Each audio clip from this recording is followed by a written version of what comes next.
তোমাকে আমার ভারী ভালো লেগেছে। হ্যাঁ গো, তুমি কি এখানে থাকবে কয়েকদিন এখন? যদি না তোমরা তাড়িয়ে দাও।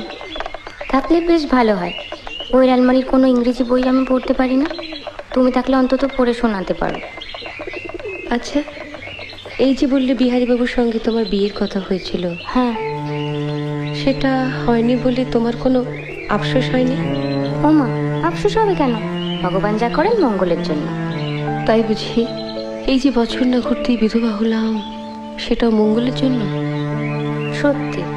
কেন যে অত ইংরেজি পড়তে গেলে তুমি? আবার ভাবো, তাহলে তো তুমি বরের কাছেই অন্য জায়গায় থাকতে, এখানে আসতেও না, আমাদের দেখাও হতো না। বা আমি এখানে থাকতাম, তুমি অন্য জায়গায় থাকতে। বা তা কেমন করে হবে? তোমার শাশুড়ি তোমার বরের সঙ্গে প্রথমে আমার সম্বন্ধ করেছিলেন, জানো? তাই বুঝি? তা হলো না কেন? ওই যে বললি, ঈশ্বর যা করেন মঙ্গলের জন্য। ভেবেছিলাম বলবো চলো আমরা সই পাতাই, এখন দেখছি সতীর পাতাতে হবে।